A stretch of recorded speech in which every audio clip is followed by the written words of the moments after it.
Yo, what's going on, snipers, and welcome back to our Albuquerque Aliens Draft to Glory franchise mode here in NHL 25. So, in last episode, we had the 2026 offseason. Basically, we had the second year draft, and it was an interesting draft for us, I would say. We obviously got a couple good prospects because we had another high up pick, and we also had a decent second round pick, but afterwards, it wasn't really a great draft for us, but we are improving a bit because we do have a better scouting staff now.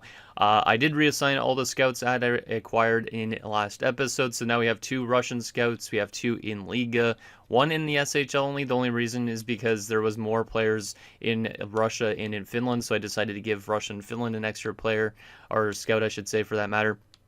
We have 1 in Czechia, we obviously have 1 in Switzerland, and also in Germany. And then in USA East, Central, and West, we have 2 in each of them. That's, I think, going to be good because obviously there's usually a lot of American prospects.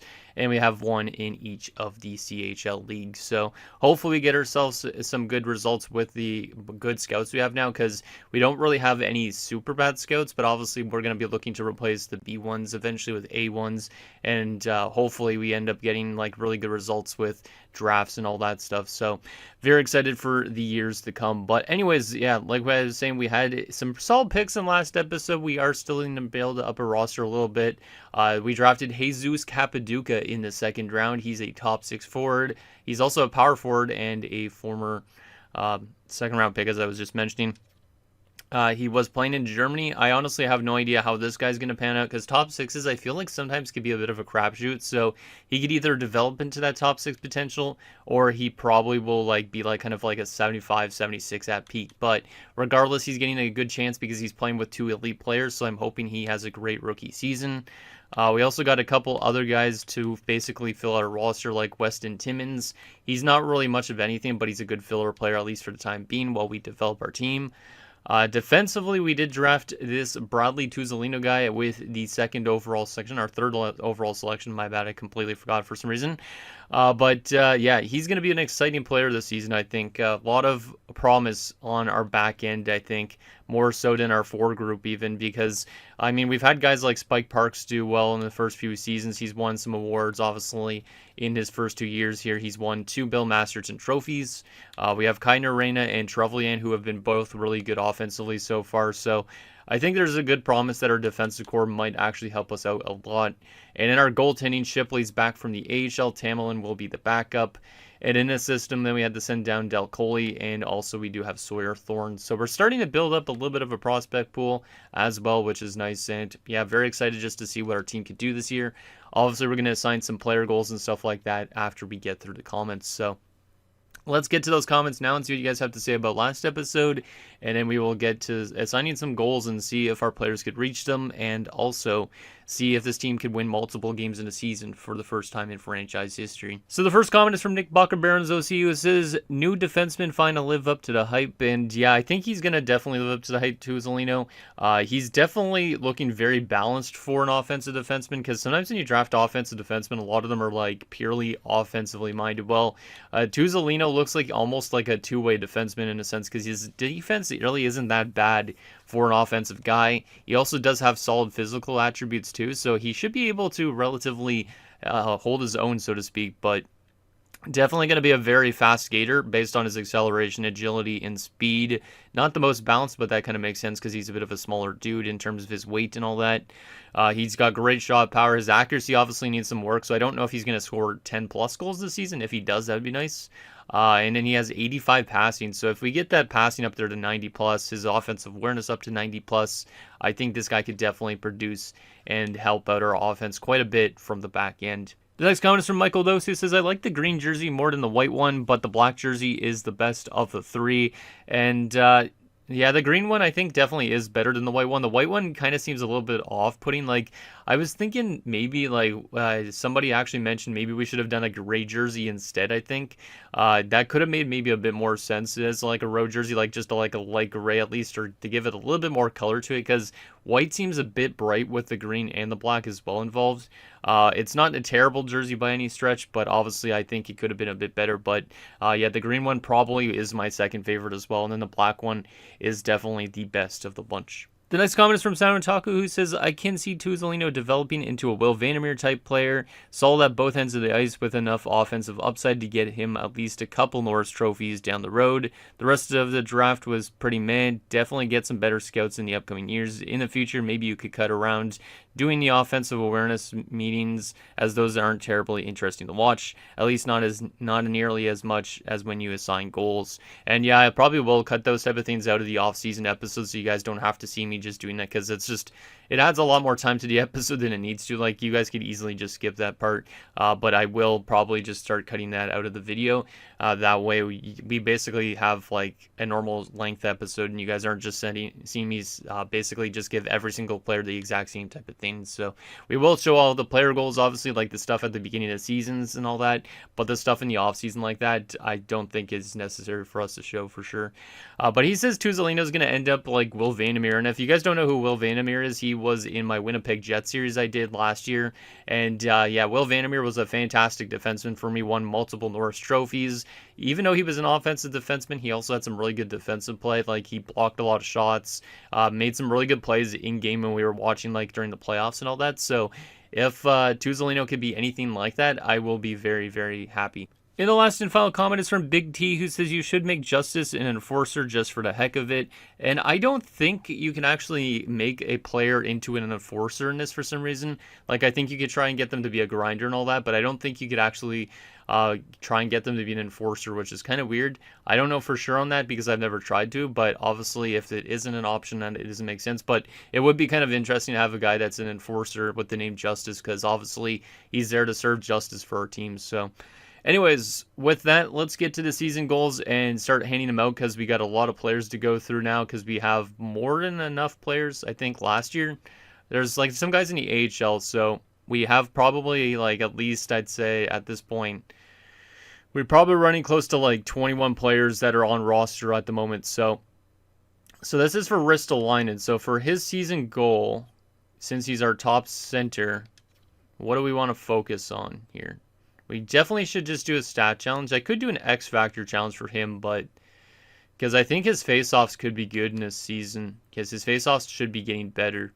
I'm just trying to think if we want to try and see if we could get him to get quick draw, if that's one. Let's do the stat challenge, I think, instead still. Above 55%. I don't know if he'll do above 55. That would be nice if he could.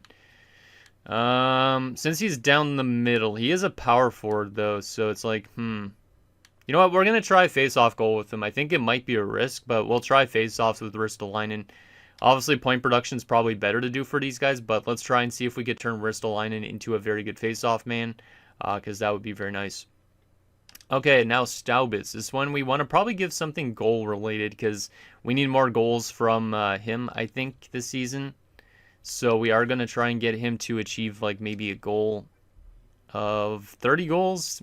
That might be a bit high. Yeah, I mean, the last few seasons he's been able to pick up like 20 goals around, I think. This year he could have a bigger year because we do have him playing right next to Ristolainen. And then there's also the offensive defenseman that could help him out too. So, yeah, let's try 30 goals. I know it's a little bit of out of reach potentially for him, but you never know. We got to strive for the ceiling here and see if these guys could actually get to that level. Tuzolino, his first goals of this rookie season. He's easily going to stay on the NHL team, so I know that's going to be one, yeah, that pops up always. So, stat challenge, award challenge, or X Factor. He could easily be maybe a Rookie of the Year candidate, maybe, but I feel like obviously being a defenseman, he's at a bit of a disadvantage. But stat challenge, I think we got to give him an assist goal of 40 assists. I don't think he could reach 50 assists in his first season. If he did, that would be insane. But I will try 40 assists. I think he could definitely pick up a lot, considering guys like Noreno were picking up like 20 assists in their rookie seasons around. Trevelyan had over 20 assists. I think an offensive defenseman like Tuzolino, who's actually good, should be able to get at least 30 plus. So hopefully he could get to that 40 assist plateau. We'll also give similar stuff like that to Trevelyan, because Trevelyan's another one of those guys that has been good offensively in these first 2 years. So I think obviously giving him an assist goal would also make sense. Only 20 assists. He did it last season. He could probably do it again. So let's see if we could get Trevelyan to do it again. I feel like he should be able to, unless for some reason Tuzolino takes away his power play time as much as it was the last few seasons. Norena, same type of boat. He's also going to get an assist goal because those three guys are kind of like our offensive defenseman. Trevelyan's a two-way, but these are our guys that help us from the back end, so might as well give them assist-related things because I don't know about block shots and plus-minus. We probably want to focus plus-minus and block shots to our DFDs, and any goals and assists we could put for like our offensive defenseman. Two ways, it could be either or. So that's what I'm kind of leaning towards. So Sylvain Parks. Who the heck was Sylvain Parks? Was that the guy in one of my series way back in the day? I feel like it was. I don't know why I say that. Spike Parks. Of course, the GOAT Spike. He's a DFD, so we're going to give him probably a block shot goal. And since I think last season he had a ton of block shots, if I remember right, I am going to try the 2 block shots a game just to see if he could block a ton of shots and become that good shutdown defenseman for us for the season. Obviously, it's going to be tough. There's going to be a lot of shots thrown to the net because our team's bad still, so hypothetically, he should be able to block a lot of shots because there's a lot of them coming to the net. Bogosian, since he's a playmaker, we are going to give him an assist goal as well. Let's see. 30 assists. I don't think he's going to reach it, but we got to strive, like I said, for the ceiling and hope that some of these guys outperform what we expect of them. So just got to give them a chance to at least achieve something.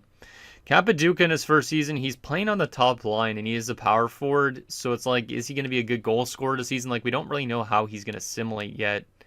So, 20 goals this season. Do I think he could get 20 goals? I feel like Staubitz could take a lot of the goals this season, though, because he's on the wing as well. So it might take Capaduca a lot more work to actually reach 20 goals, but we're going to just give him a chance to at least hit 20 goals. If he hits 15, maybe he gets a partial boost, or 18 or 17, something like that. So I just think he could at least get to like 10 plus goals this year. So there's those guys. Dean Perron, since he's a grinder, I don't think there was a hit goal, right? If I remember right, I don't think there was. It's just like plus minus and all that. There definitely should be like a hit goal, though, because then I would give it to a grinder for sure. Block shots. I don't know if he would block a lot of shots, but since he's a grinder, I'll give him a block shot one just to see if he reaches it. Because if we could turn him into like a grinder that's also good defensively, that might not be a bad option. So, okay, Dean Perron's good. Who else do we got here? None of these other guys matter. Shipley. I don't really know if he's going to have much of a goal that he's going to achieve since our team's not that good yet in terms of winning. So win goal is not going to be doable. Oh, challenge for the #1 job. Okay, yeah, we'll just keep doing that for the goalies, I guess, until they're actually ready to win more than like 20 games in the season, because there's no way we're winning 20 games this year. I could easily see us winning 5+ games, but I'm not too sure about double digits yet. What was his name? Stanley Bates, I think his name was. Yeah, Stanley Bates. I don't remember what type of player he is. I think he was defensively minded, but I don't remember.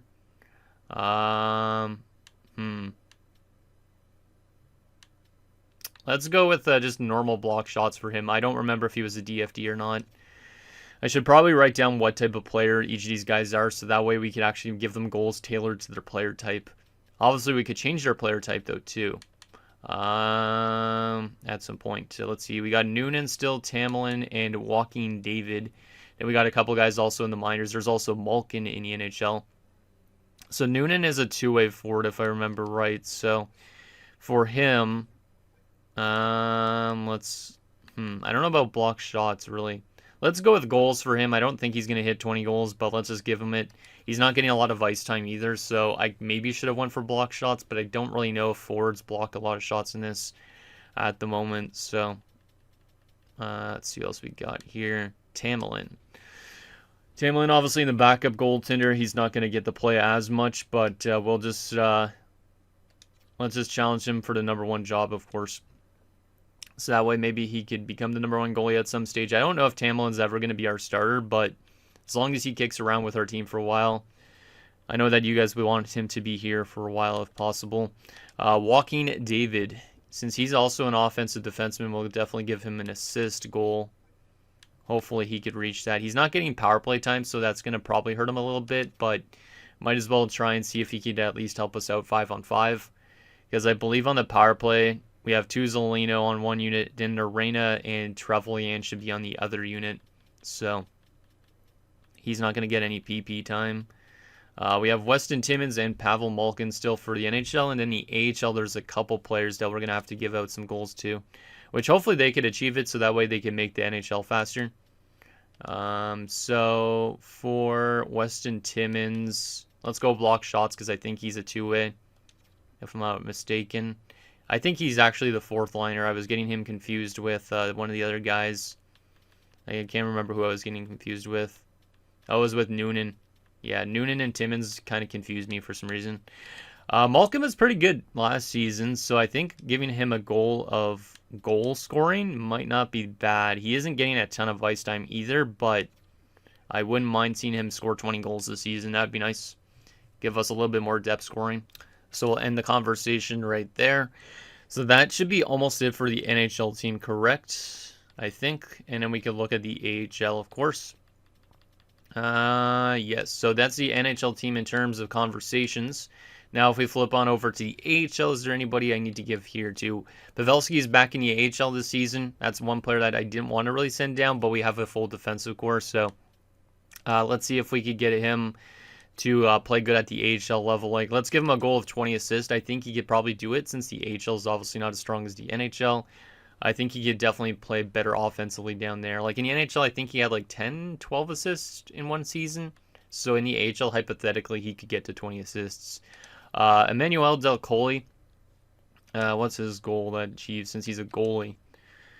I don't think I could give him a win goal. I'll start from the number one job. So all of them are just challenging for the number one job. I like it. I don't mind it. Don't mind it whatsoever. Anybody else that I need to do? Oh, Volk. Volk is another one. Eventually, at some stage, everybody that we're going to literally have on both our NHL and AHL roster is going to need a goal. So it's going to be a little bit tedious at that point, but I think it's definitely going to be worth it, especially for a draft glory. Oh, I didn't want to do that. I did NHL. It says that he wants to be on the roster the entire season. He's not going to be on the NHL team this season, so that might not have been good, but oh well. We also have Trainer, who's going into his first AHL season. I believe he was a two-way, so I'll probably... Oh, I didn't want to click NHL again. I don't know how it's going to work. If they're in the AHL and I give them an NHL goal like that, are they going to or not be able to reach it, or do they just stay happy because they're in the AHL the entire year? I don't even know. We have Thorne still to do, and then that might be it. Yep, Thorne is the last one, so the goalie. The backup goaltender. At least we have 4 goalies in the system now, so that's good. So we will probably just give him the same goals that we give into every single goaltender. I wanted to go to Stat Challenge. That's what I wanted to do, not the NHL. Oh well. Some of those other players aren't that important, but there we go. All the goals have been sent out to our players, and we are ready to finally start simulating. I don't know what the draft class looks like really yet, so I'm excited to see what that looks like. But I don't think we're going to take a look at it till the end of the regular season, so that way we're a little bit more surprised on, hey, look, maybe there's a franchise player, and then we could see if we actually win a draft lottery or not. So let's get into this year 3 season simulation. We're going to go through the preseason, and then we'll obviously get into the regular season. But hypothetically, this should be our best season yet. We already win our first preseason game, I think, because I don't know if we had a preseason win before. Maybe we did, but it was a 6-2 win over St. Louis, so that's nice.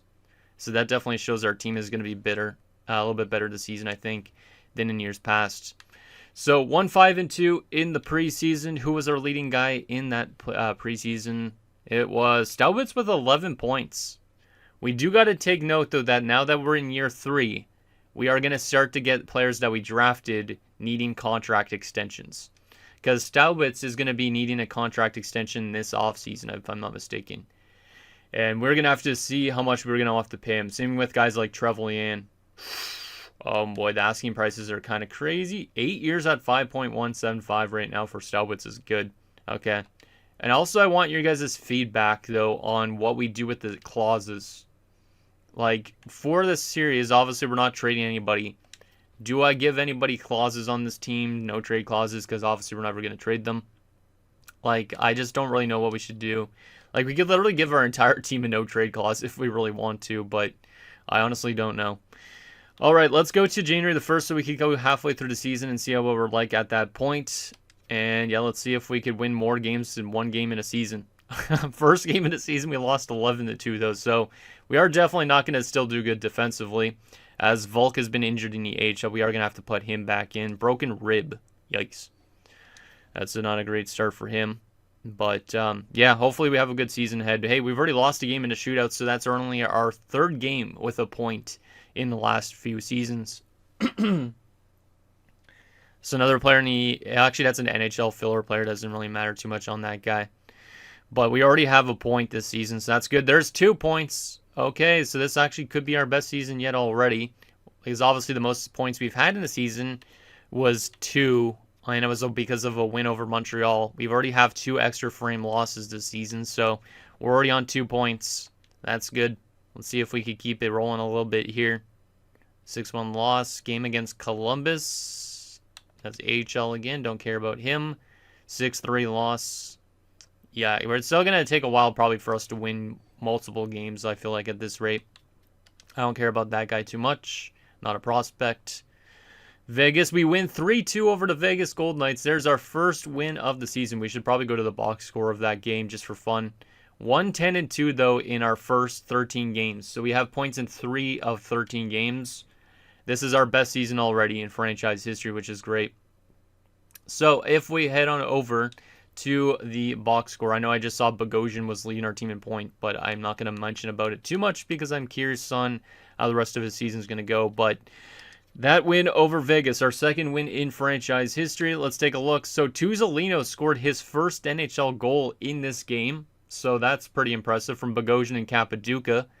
So shout out to Jesus. Then we had Joaquin David score a goal from Bogosian and Baron. Staubitz then scored from Capaduca and Ristolainen, and that was the game winner. So Staubitz up to 4 goals apparently on the season, and that gives us our first win of the season.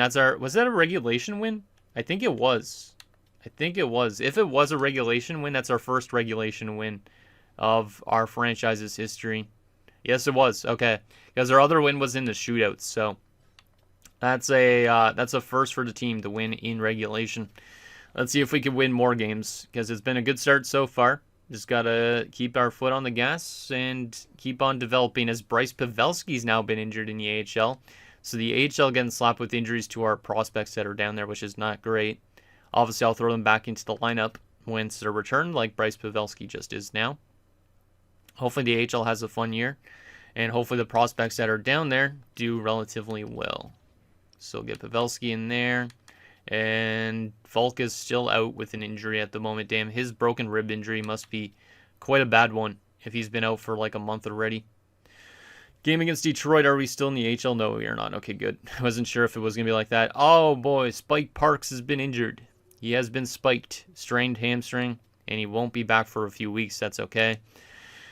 But still, I hate it when our prospects get injured. Man, I should probably turn off the injuries for that part of it or something. And then the rest of the league we can keep on or something like that. But I don't think they've been egregiously bad so far. Let's take out Bartuli. That's who was playing. So Bartuli out, Parks in. Norena's up to a 70 overall now, so him and Trevelyan are developing nicely. Hopefully they're both having a good year so far, despite our team not being super good offensively. Okay, so AHL, we did see that we got our guy back, so we'll take Salmonen out. Or actually, was it Salmonen or Hayes? I think it was Hayes. We'll take out for Volk. Or was it somebody else? No, I think it might have been Luhanka. Yeah, it might have been Luhanka for Volk. I don't remember exactly. I honestly don't remember who was on what lines. Let's go like that, and boom. Hopefully everybody stays healthy going forward. 8-2 loss. Yeah, we're still definitely having a really rough time defensively in this third season. I wonder how long it's going to be before our team's actually competent defensively. Like, maybe it's just also the coach. Like, maybe at some point we're going to replace the coach. Like, I don't know about this upcoming offseason, but soon probably would make sense. Parks has been injured again with an injured groin. That's not great. We'll replace player, but that's only for like a week. 7-6 shootout loss. That's another point. And that's definitely probably one of the best offensive games our team's ever had. So 6 goals in a game. Love to see it. I'll take Bartuli back out again. Parks will come back in because obviously he's a defense partner for Mr. Tuzolino, who is already up to an 82, I think I just saw, so that's good. We scored 5 goals against the Flyers, so our offense isn't doing too bad this year. Might not be dead last, who knows? Probably still is, but let's see what we got here. Kai Narain has been injured with an injured elbow, so now another prospect goes down. Oh boy, that's not great, but we do have points in 5 games this season, which is nice to see. 10-4 loss to Dallas there. We got a couple more games left this month as Narena is back, so we'll get him in. I'm curious who's leading our team in points halfway through the season once we get to actually seeing that. Narena dropped back down to a 69, so I don't know if it was because of his injury that he just dropped back down or what, but that's interesting. Nashville, we lose 10-1. Geez, yeah, we're still having a really tough time. It's probably our goaltending. Let's be real. Let's be real here. And 10-3 loss. So 132-4. We at least have points in 5 of our 37 games we played this season, so that's impressive. And currently, Ristolainen leads the team with 29 points only this season, so everybody on our team is below point per game. We are still dead last in every single category except for power play percentage, which we're actually 23rd, so we're above 10 teams at the moment on the PP, but we're averaging 1.97 goals per game. So we are, I think, improving still from last year, because I think last year was like 1.6 or 1.5. So there is improvement so far. But let's continue to simulate and see what ends up happening. Also, wait, actually, no, I guess we would be around that stage. I was wondering, because Varlamov is in Toronto, it said.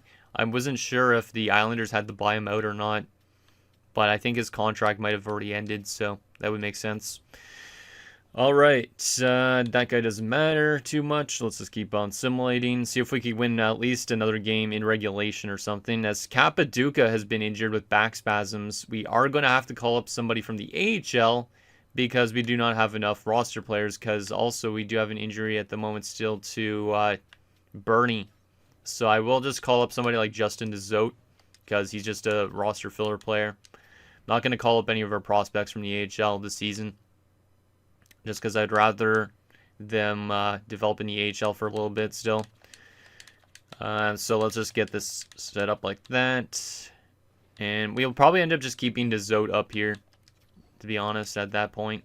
So we'll go with that. AHL, let's just put in whoever is scratched. Tellstrom, you could come in all lines. And on the power play as well. This line's good. Okay, never mind. There was nothing to see there. So that's all set up and ready to go for a little bit. But yeah, these injuries kind of suck. I'm not going to lie. Let's continue to simulate to the end of the season now. I don't know if we're going to win 5 games. I was thinking we could win at least 5 games this year, but this team definitely not doing as well as I was hoping. But the fact at least we have points in 5 games is good. It's just that we haven't been able to get 2 points in multiple games. Hey, there we go, of course. So there's our second win. It's a shootout win over the Canucks. So we've beaten Vegas and Vancouver this year. Last year we beat Montreal. Oh, no. Oh, that's going to hurt this guy's chances of reaching his goal probably. Bradley Tuzolino in his first season has been injured with a lacerated arm. That's a really bad injury to have too. Out till April the 3rd. So my question is, do you guys for the next few seasons want me to turn off injuries for our team completely? The rest of the league we can leave on, but yikes. Because that's like our best prospect, basically, that's not on our roster last season. And he's already out with an injury that's going to last him most of the rest of the regular season. And it's a major injury too. Like if he keeps on getting injured like that, that's going to be problematic. Damn. Lacerated arm. Hopefully the man's okay. That's definitely going to hurt our team the rest of the season, though. But at least we're having our best year yet. But Tuzolino being out for like 3 months is not something I wanted to see. That's for sure. So we got to get Capaduca back in now because DeZote is still in. And Capaduca is ready to go. He's up to a 67, so at least we're getting some growth from our prospects, which is a good sign.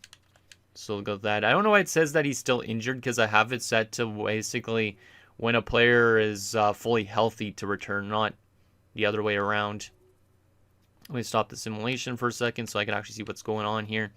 But yeah, basically the rest of the season almost Tuzolino is out for. Like he'll be back for the last few games, but Oh boy, that's a really bad injury.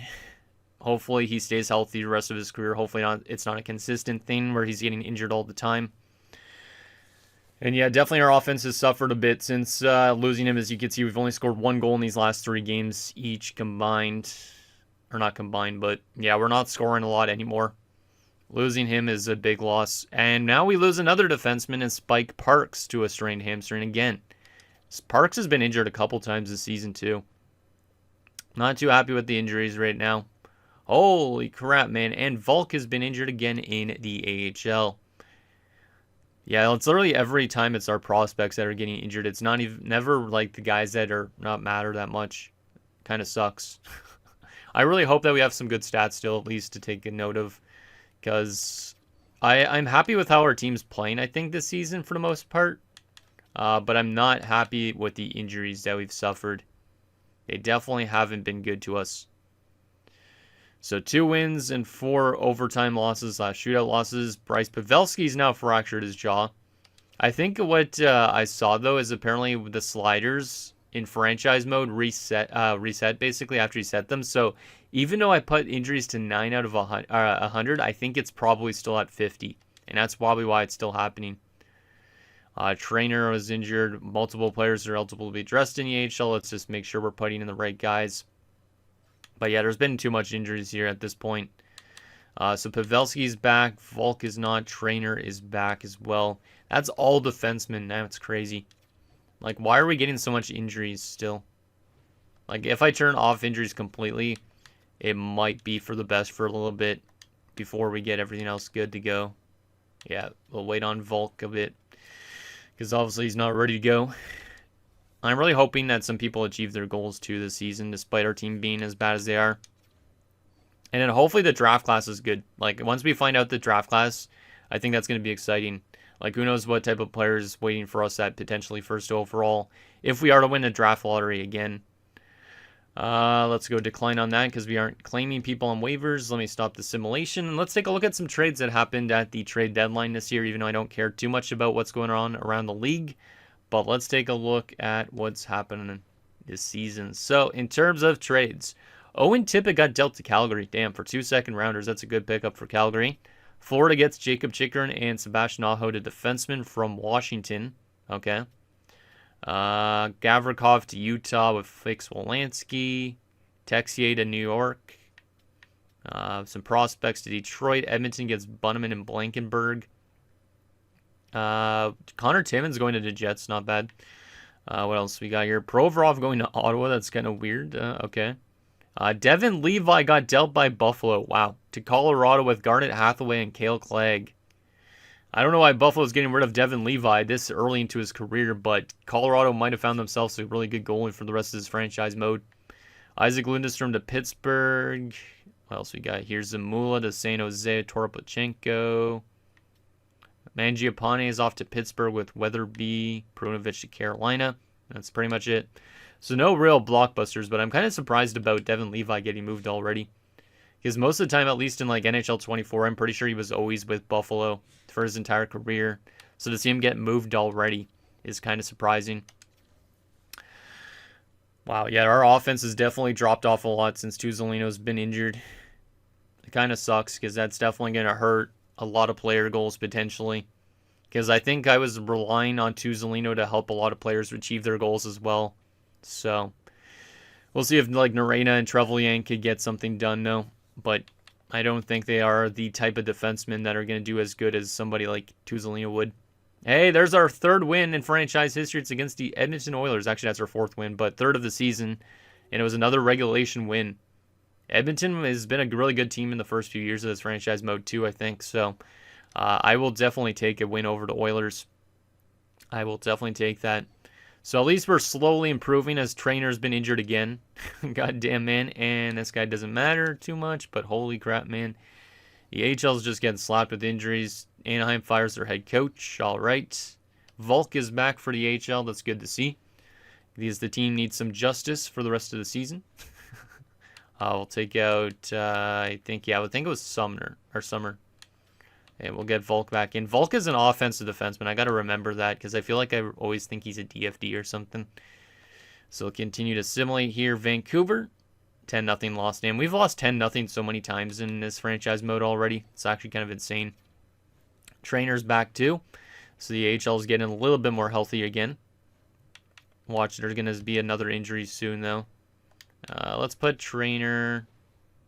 Trainer's a right-handed defenseman, so on this pairing, I guess with Pavelski would make sense for him. I don't really care too much about the chemistry in the AHL just yet. Obviously, at some stage I will, but right now it's not too important.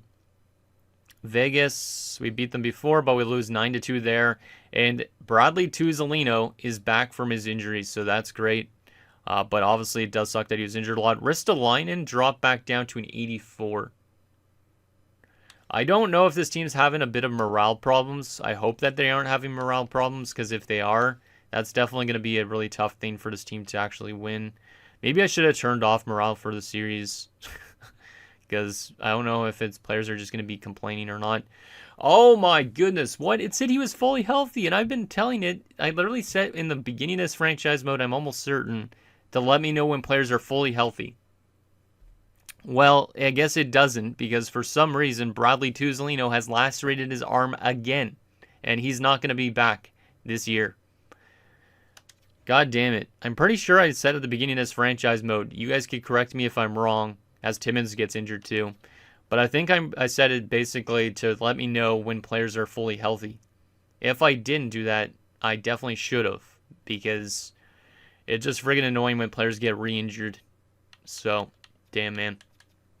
Yeah, I honestly might turn off injuries next season, because this has been an injury-riddled season. Absolutely injury-riddled. And Tuzolino dropped down to a 79 again. He was at an 82 at one point. And now he's not happy, probably because he's been injured so many times. I mean, I wouldn't be happy either if I lacerated my arms 2 times. Like, how do you even lacerate your same arm like 2 times? Hey, there's another win. 4 wins on the season, apparently. As Bogosian has now been injured too, and he's out for the rest of the year. 7-0 loss. Can we get win 5 of the season? No, we cannot. We finished 4-74-4. So despite battling a ton of injuries, we had our best season yet. We had points in 8 of the 74 games, or not 74 games, of the 82 games we played this season. So it was an improvement at least, but the injury is definitely not making me happy. Let's go to the player stats and team stats and see where we finished in terms of everything. Obviously, we got to find out where we're drafting this season and all that too, and what the draft class is actually looking like. But Vancouver is going to win the President's Trophy, and obviously we are still dead last by 50 points, so we are starting to get back up there, which is good. We only averaged 1.59 goals for per game, which I don't remember how that compares to last year. If it is less than last year, it's probably because we had injuries. If we didn't have any injuries, I think we would have improved for sure. Goals against per game, we are definitely still the worst defensive team, but I think that might be a bit of an improvement. 6.06 goals against per game. Almost allowed 500 goals this season. Jeez. Power play percentage, we were not dead last. We were actually 29th in the league. 13.3%. Not bad. And the penalty kill is dead last. Okay. So no improvement there. Our first win, or actually one of our wins came on home ice. 3 of them came on the road. So far we've been a better road team, I think, in this franchise mode than on home ice. All right. Let's take a look at some player stats. See who's done what this year. Ooh, okay. Some really mixed results here. Ristolainen on 55 points, 22 goals, 33 assists. Not bad. He's definitely more of a pass-first guy, it seems like right now, but up to 94 career points. I'll take it. He did have a short-handed goal this season as well. How is his face-off percentage, though, because they gave him a face-off goal? He achieved it. 57% on the draw. That's awesome. 180 hits. He does hit a lot, apparently. I do really like Ristolainen's play so far. Hopefully he generates a gold ability soon. Up to an 85. Bogosian, 33 points in 81 games. He missed a 1 game at the end of the season. He had a solid year. Very solid year. 20 assists. I don't remember if that was his goal or if it was 30 assists, but he achieved something, I'd say, this season. Then we head on over to the left side. Trevor Noonan. Not too bad. 16 goals and 7 assists, 23 points. I think I gave him a shot blocking goal, but I don't remember. Let's see. 24 block shots. I don't think that was the goal. So forwards, I don't think we should ever give shot blocking goals to, but solid season from him. Jesus Capaduca was not very good. 12 points in 74 games, but he was playing top line power play and penalty. He was playing top line power play and regular strength. So he should have done a lot better than that. How much shots did he have? 97 shots. Maybe we want to give him a different line mates instead. Like maybe he's more of a guy that we generate on the second line rather than with the top guys. That's a rough first season for him, I would say, but it's not bad. I'll definitely take it, but yeah, when Noonan outscored him, that's not a great sign, really. Okay. Right wing side of things, Staubitz had 51 points this year, only 16 goals, so he hasn't reached really 20 goals that much in his career. Actually, he has never reached 20 goals. As a power forward, that's kind of weird. I don't know if I should make him more of a playmaker or what, because he definitely seems to be more of a setup guy at the moment in terms of assists. Like, if he didn't have power play time, like he has 16 career power play goals and only 49 in his career. I don't really know what to make of his stats right now. Does throw a lot of hits around though, so that's kind of two-way power forward-esque. Does take away the puck a lot. We could try and get him to change player types, but I don't really know what to. Strange. Then we have Dean Perron, 13 points, not bad. He's not really much of anything anyways, but pretty consistent production. Not really a huge offensive guy. Malkin had only 8 goals this year. He didn't get any power play time potentially, but a little bit of a drop off in production from some guys too. And it could be because Pavel Malkin didn't get power play time. So maybe we should have put him on the power play, because 8 goals as a fourth liner is not bad, but yeah, his production dropped off. I'm kind of worried with some of these guys' productions. Like Weston Timmins only had 5 goals this year, which is not a lot. This was his first season. He only had 47 shots this year, though, so a lot of these guys aren't super high shooting, which is interesting. Defensively, Narena on 31 points this season. Nice. That's what I want to see from Narena. So our offense came from the back end a little bit more. So Narena's developing nicely. 84 passing right now this season. And in his offensive awareness is going up, too. He can honestly be a really solid player if he continues on his trajectory. Trevelyan had 30 points again, so he does reach the 20 assists again. Trevelyan's been probably one of the most consistent players on this team at the moment. Tuzolino had 25 points in 46 games. He would have been really good this season if he didn't lacerate his arms 2 times. And he only had 2 penalty minutes. So very disciplined offensive defenseman. Very good point production. Like he was on pace for, I don't know how much points that is. Let me actually open a calculator so I could determine. But yeah, if he would have been healthy all year, that would have been very nice. But these injuries have just kind of piled up. He would have been on pace for like 45 points around, which would have been the most a defenseman on this team has ever had. So do we turn off the injuries for next season? I want your guys' opinion on that. Walking David, 15 points, not bad. Spike Parks also mixed a lot of games, 11 points, not too bad. And then Stanley Bates, 8 points. I'll take it.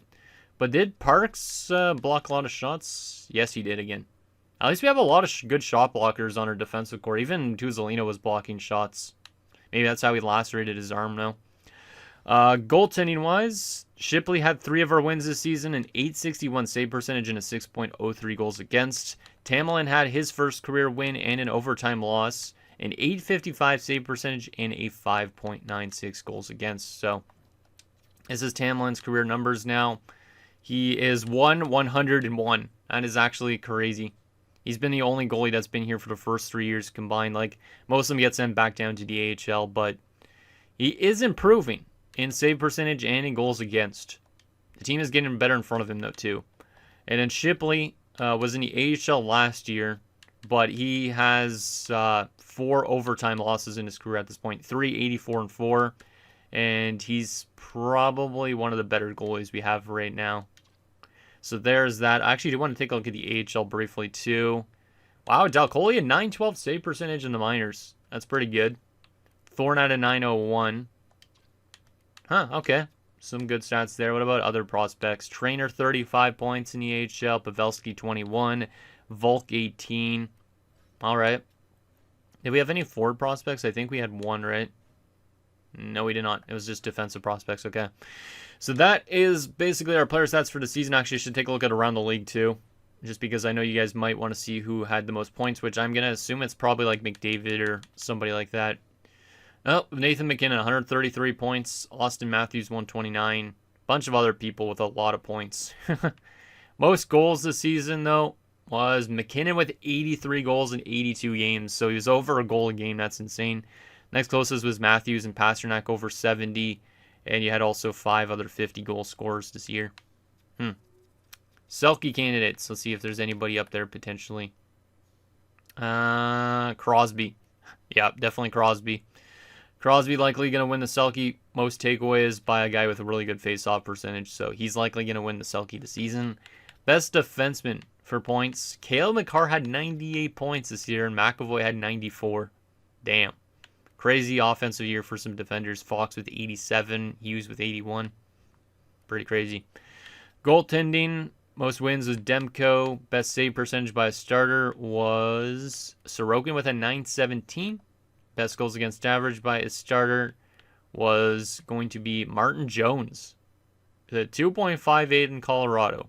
But you also have Demko up there. But hey, if Martin Jones wins a friggin' Vezina, that would be hilarious. He's literally listed as a backup goalie too. So it's kind of weird. Any goalie goals this year? Nope. Most points, Igor with 5. And he's in San Jose now. Wow. I don't even know how he ended up in San Jose, but the Rangers were not able to re-sign him. That's interesting. Best rookie for points was Joakim Kemell with Nashville with 41 points. Him and Anton Frundell. And then you can see our defender, Tuzolino, literally finished 7th in rookie points, but he played like half the season basically. If he would have had his 45 points that he was projected for, he would have ended up probably winning the Calder, but the plus minus probably would have made him not win it. But he would have still been the best rookie out there. So there is the player stats for the season.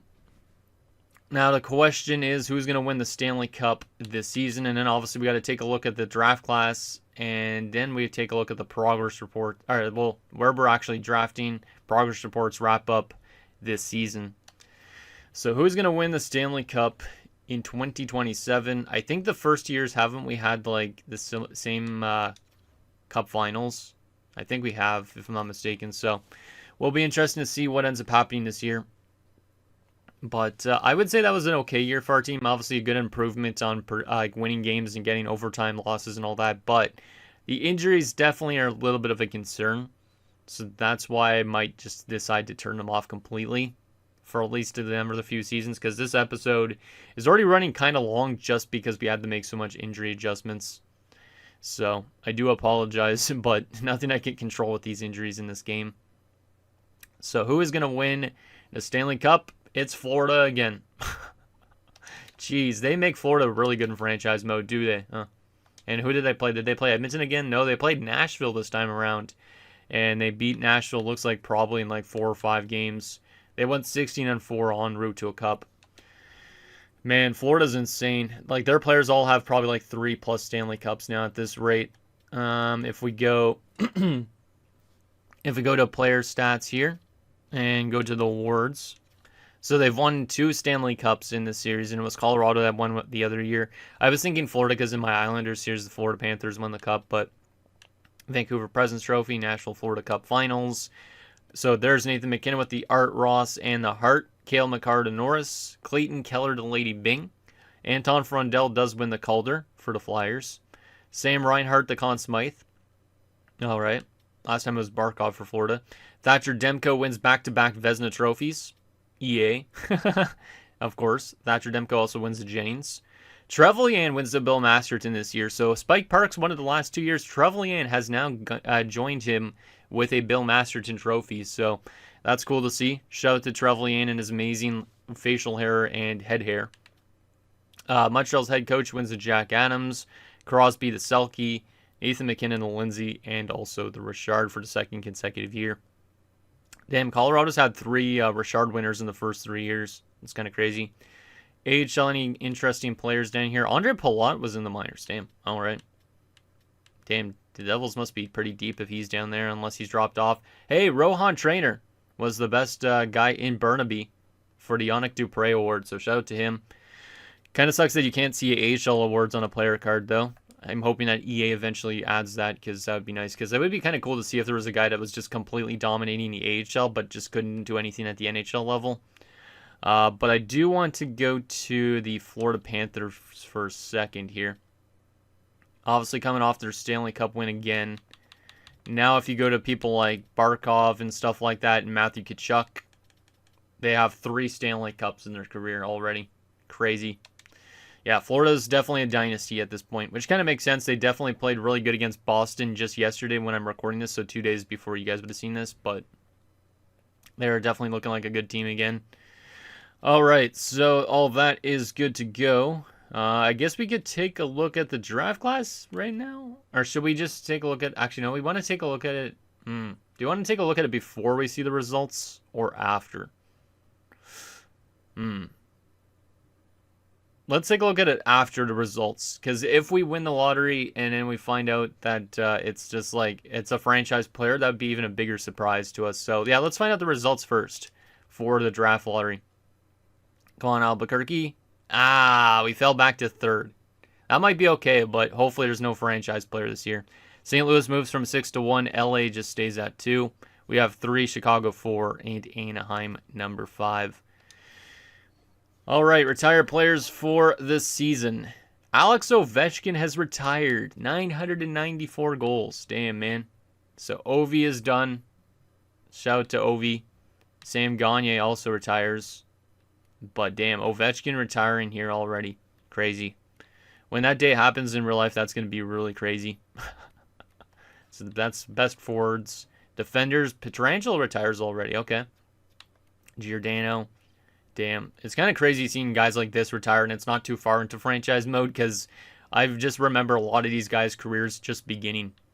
Like, I remember Jack Johnson debuting in like 07, 08, or 06, 07, something like that. It's insane to think that a lot of these guys are old enough to retire now. Wow. And then Yaroslav Halak. Yeah, that's crazy. Absolutely crazy. So Giordano is now a head coach. That's interesting. And David Savard is now a scout. Okay. Did we lose any coaches? We lost Aiden McCauley in the AHL, which I don't know who he is, but that's interesting. Now, since we have the 3rd overall pick, what is this draft class looking like? And hopefully our scouts did their work. Oh, there is the franchise guy. Of course, there's Landon DuPont. I forgot about him. So Landon DuPont's going to be going to St. Louis. We have the 3rd overall selection, but might give us ourselves a 2-way defenseman. That's not bad. Billy Peltier. Okay. I don't mind Billy Peltier too much. We could use more defensive help. However, that will make guys like Narena and stuff like that get less and less ice time. There's also Moises Hannon, who's a DFD. Would be a nice one maybe to put next to Tuzolino, but he's already a right-handed shot, so eh. There's also this real guy in Jacobson. Matej Kolars. I don't know if this guy's real or not.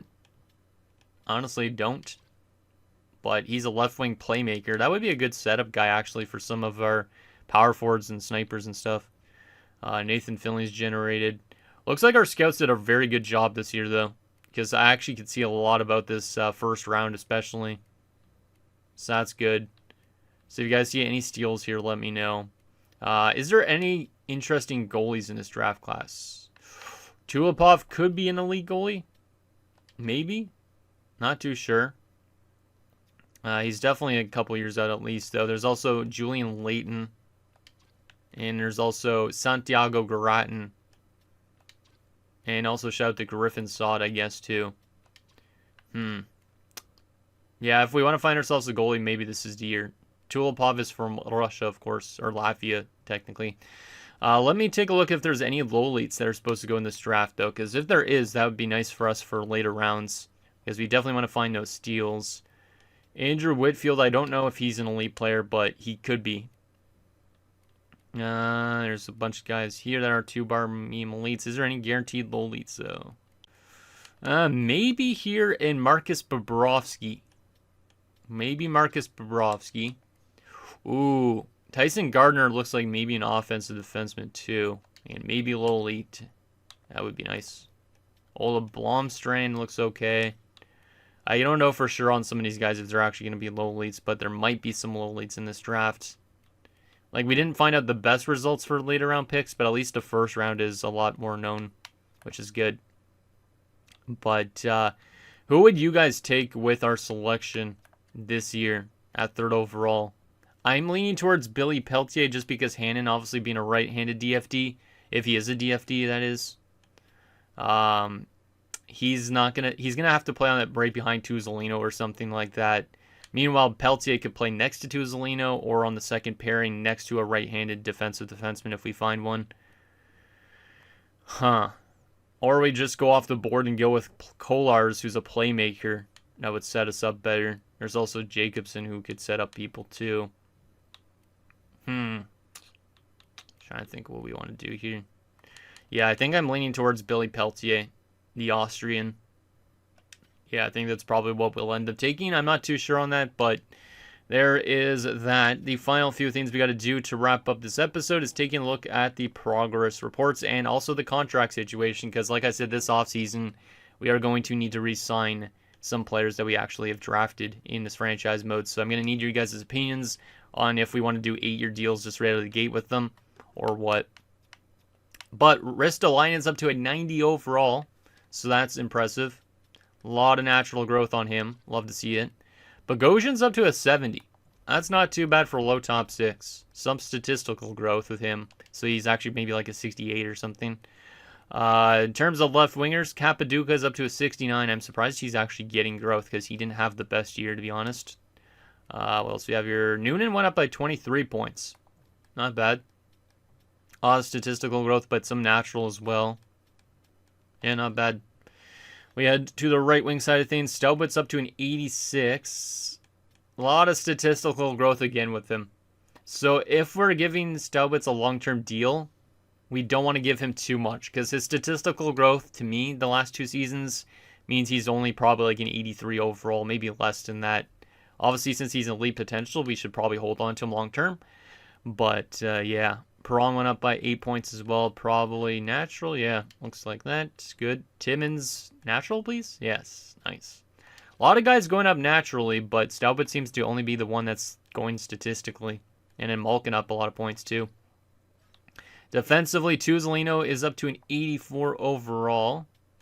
Getting some growth in some good areas. Surprised his durability didn't go down, but it is what it is. Norena up to a 73. Ooh. I like that. 87 passing and an 80 offensive awareness. Is Norena going to be one of these underrated players on this team?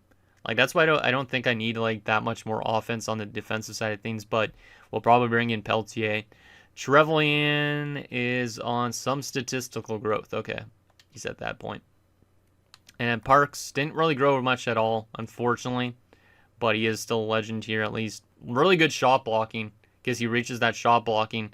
That's good to see, though. We've given him shot blocking goals, and he's achieved them each year. So 87 is his shot blocking right now, despite only being a 67 overall medium 7th D. And then Pavelski up to a 65 after his year in the AHL. So he might be back on the core next season. Goaltending, Shipley is up to a 67 at 21. A lot of natural growth from him. And then Emmanuel Dalcoli's now bypassed Tamerlan. And he's also got a lot of natural growth. Tamerlan's also a 64, though, so we have to decide between Dalcoli and Tamerlan who's going to be the backup again next season. But a lot of natural growth there. Thorne's up to 10 points as well. And our other defenders, Bates is up to a 64. Not bad. Walking David's up to a 62. He might be in the minors next season. He might become a minor league offensive defenseman. Justice Volk also got some growth. Rohan Trainer, some growth too. In general, pretty happy with the growth on this team. All right, final thing, the contract situation, because this episode is nearly an hour long if there is not any cuts. We have to give some big money out this offseason. So starting off with Staubitz, I will show you guys who we need to re-sign. So Staubitz wants only 3 years. If we go to 8 years, his contract interest goes way down the tubes, which is not great. We're looking if we want to get a lot of interest in him. It's like 4 to 5 years is the sweet spot.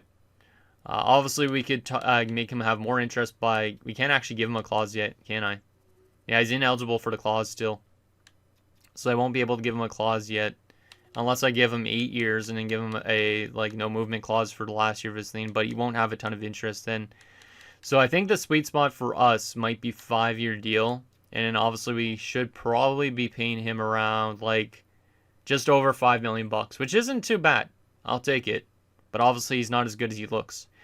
Then you get guys like Trevelyan, they shouldn't be too expensive, right? Yep, 2-way deal. Okay, good. So they might have actually fixed this type of thing where a lot of these guys that are 68 overall in drafted glories aren't asking for 1-way contracts. Hopefully that is the thing that's been fixed, because or else then we don't have to worry about too much people other than Staubitz. And then what about the goalies? Goalies are asking for 2-way as well. Nice. Okay, that's good. So the only one we need to really worry about, I think, in terms of money this offseason is Staubitz. Like, what term do we give him? How much money do we give him? And, yeah, how much term, basically, do we want him here for? Because he is our captain, after all. So, anyways, guys, that's going to do it for this episode of Albuquerque Aliens Draft Glory Franchise Mode. So, in next episode, we will take it to the year number 3 draft? Yeah, year number 3 draft.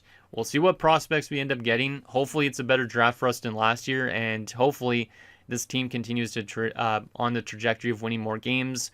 And hopefully, if we don't turn injuries off, that we're a lot more healthy going forward, because obviously this season was pretty much a bad one just because I think of the injuries. So anything down below, and I'll see you guys next time.